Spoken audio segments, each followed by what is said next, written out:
Welcome in KK Java tutorials. In this video tutorial, we'll learn how to create a Git repo and we will use some basic commands. So here we will take one use case. Let's say you have created your project local on a local machine and you want to push that code as a remote repository on GitHub. Then how we can do that? Yeah. So that's the use case we'll take.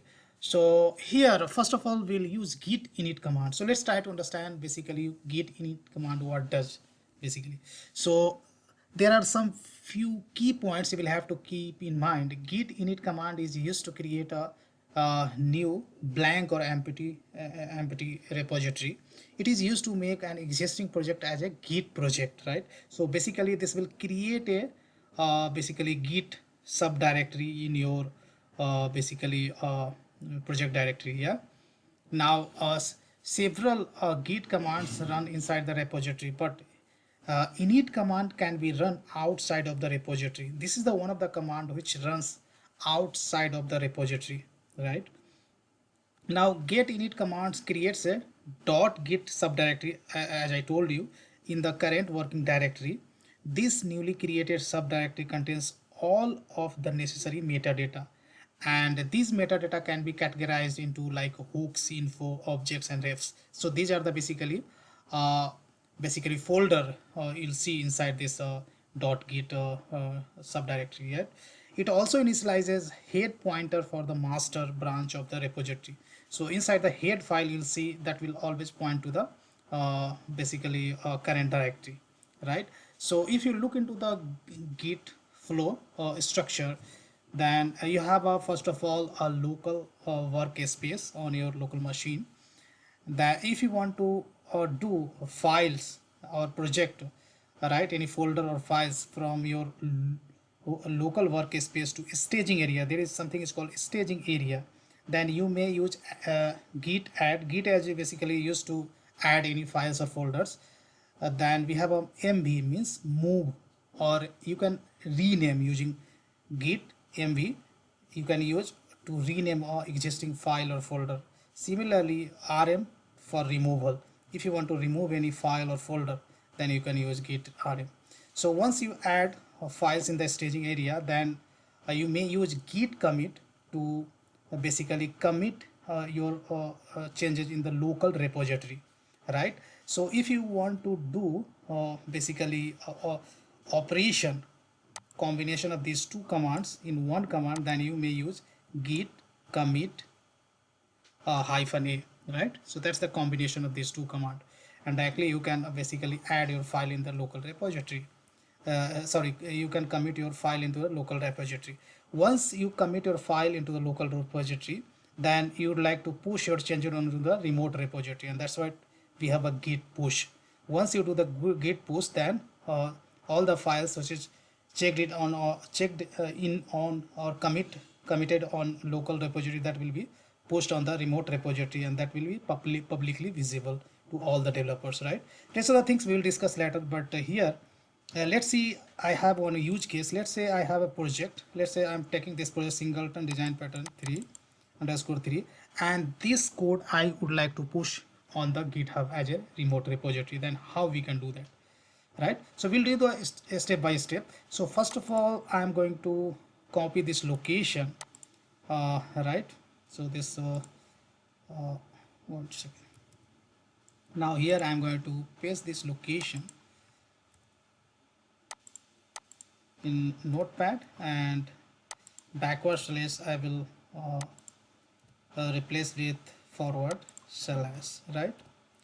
Now I'm going to use here, you can use any tool like source tree or any existing tool like git GUI tool you can use, but here I'm going to use command prompt that is called git bash, right? So I would write git bash, and here you can see git bash. Git GUI also you can use, but here I would like to show you everything using command, right? So this is the basically command shell. There I'm going to issue some commands. So here first of all I would like to navigate on my project directory that is called a singleton design pattern underscore 3. So I am here now. Now here I am going to issue first of all git init, what we have discussed in the slide. So git init is basically this will create .git folder in my project, inside the project, right?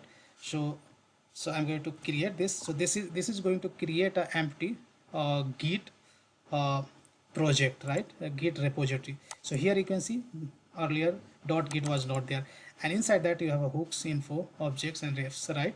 And head always will point to the current basically uh, repository, so that is nothing but the master, right?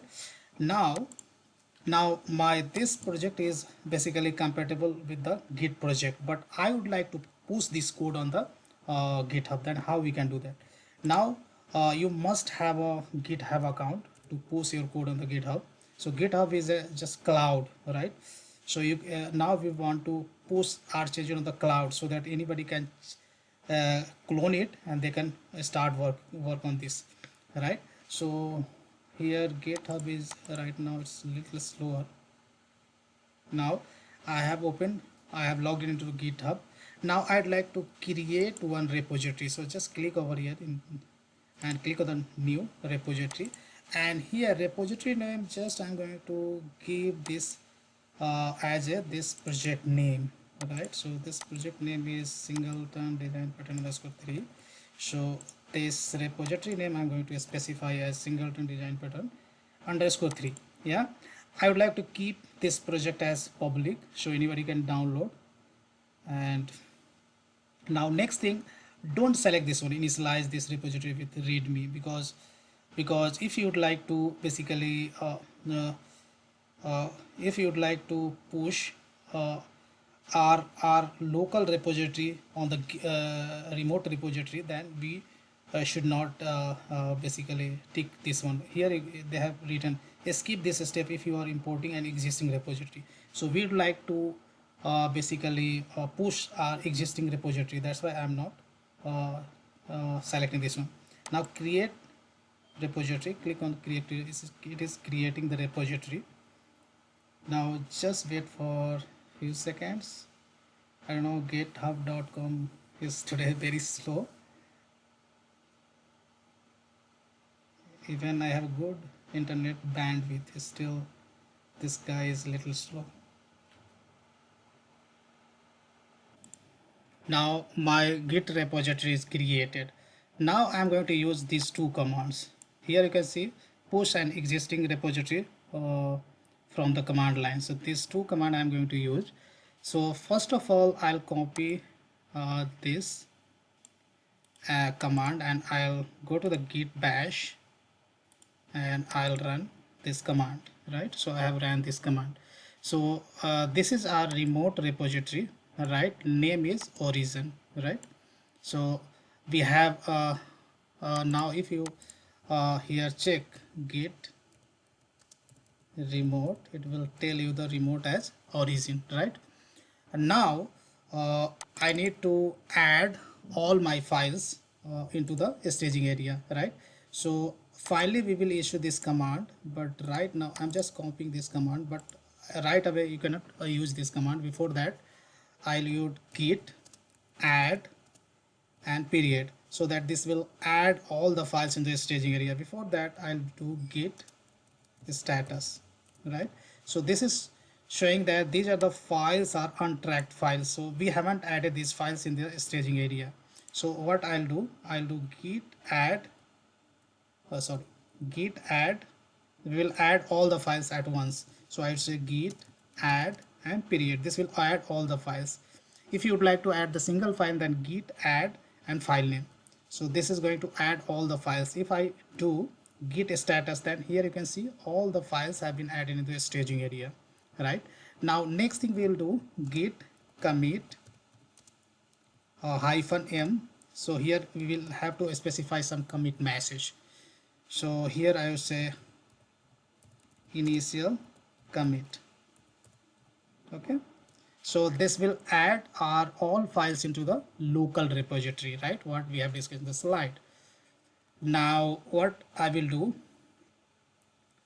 now we will issue this command, right?